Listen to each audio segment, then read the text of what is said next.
अनुच्छेद 21 आर्टिकल 21 जीवन और व्यक्तिगत स्वतंत्रता का अधिकार। भारतीय संविधान का अनुच्छेद 21 प्रत्येक नागरिक को जीवन और व्यक्तिगत स्वतंत्रता right to life and personal liberty की सुरक्षा प्रदान करता है। यह मौलिक अधिकार संविधान के भाग 3 में शामिल है और इसे मौलिक अधिकारों का हृदय हार्ट ऑफ फंडामेंटल राइट्स भी कहा जाता है। अनुच्छेद 21 का मूल प्रावधान किसी व्यक्ति को उसके जीवन या व्यक्तिगत स्वतंत्रता से विधि द्वारा स्थापित प्रक्रिया due to process of law के अनुसार ही वंचित किया जा सकता है। इसका अर्थ है किसी भी व्यक्ति के जीवन या व्यक्तिगत स्वतंत्रता को केवल संवैधानिक प्रक्रिया के तहत ही छीना जा सकता है, अन्यथा नहीं। अनुच्छेद 21 का महत्वपूर्ण पहलू जीवन का अधिकार राइट टू लाइफ केवल जीवित रहने के से अधिक। अनुच्छेद 21 में जीवित रहने का अर्थ सिर्फ शारीरिक अस्तित्व यानी फिजिकल एग्जिस्टेंस तक सीमित नहीं है, बल्कि एक गरिमापूर्ण जीवन यानी डिग्निटी लाइफ भी इसमें शामिल है। सुप्रीम कोर्ट ने जीवन को विस्तृत रूप में परिभाषित किया, जिसमें शामिल है सम्मान के साथ जीने का अधिकार है, शामिल स्वच्छ पानी, हवा और पर्यावरण का अधिकार है, स्वास्थ्य और पोषण का अधिकार है, रोजगार और शिक्षा के अवसर का है, और यातनाओं और क्रूर दंड से बचाव का अधिकार है। व्यक्तिगत स्वतंत्रता पर्सनल लिबर्टी यदि किसी व्यक्ति की स्वतंत्रता और गोपनीयता प्राइवेसी की सुरक्षा करता है। सरकार किसी भी नागरिक की स्वतंत्रता को बिना उचित कानूनी प्रक्रिया अपनाए नहीं छीन सकता।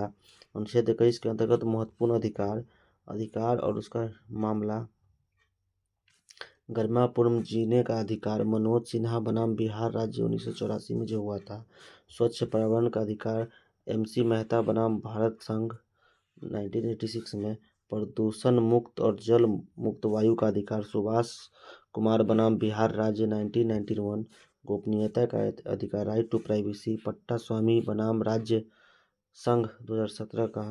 मृत्यु की गरिमा का अधिकार निष्क्रिय इच्छा मृत्यु कॉमन कॉज बनाम भारत संघ 2018। अनुच्छेद 21 से जुड़े ऐतिहासिक मामले मेनका गांधी बनाम भारत संघ 1978। सुप्रीम कोर्ट ने कहा कि व्यक्तिगत स्वतंत्रता को सिर्फ कानूनी प्रक्रिया के तहत ही नहीं छीना जा सकता, बल्कि न्याय संगत प्रक्रिया due to process of law से गुजरना चाहिए।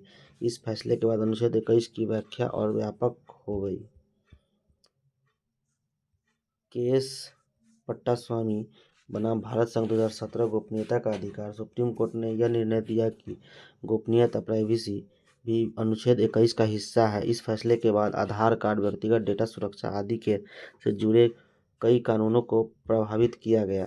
कॉमन कॉज बनाम भारत संघ 2018 इच्छा मृत्यु का अधिकार। सुप्रीम कोर्ट ने इच्छा मृत्यु को संवैधानिक रूप से वैध माना। यह निर्णय गंभीर बीमारियों में पीड़ित रोगियों के लिए जीने के अधिकार में गरिमा बनाए रखने का विकल्प देता है। अनुच्छेद 21 शिक्षा का अधिकार राइट टू एजुकेशन एक्ट 2002 में 86वें संविधान संशोधन अधिनियम द्वारा अनुच्छेद 21 जोड़ा गया, जिसमें 6 से 14 वर्ष की आयु के बच्चों को मुफ्त और अनिवार्य शिक्षा का अधिकार दिया गया। अनुच्छेद 21 और मौत की सजा डेथ पेनल्टी। सुप्रीम कोर्ट ने स्पष्ट किया कि मौत की सजा केवल अत्यंत दुर्लभ मामलों rest of the rare case में ही दी जानी चाहिए। बच्चन सिंह बनाम पंजाब राज्य 1980 केस में इस सिद्धांत को स्थापित किया गया।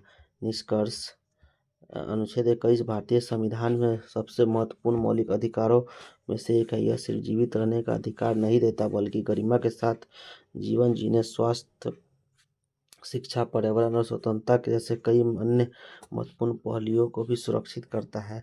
सुप्रीम कोर्ट के कई फैसलों ने इसे समय समय पर विस्तृत किया है, जिससे यह मानवाधिकारों की रक्षा के लिए एक मजबूत संवैधानिक आधार बन गया है।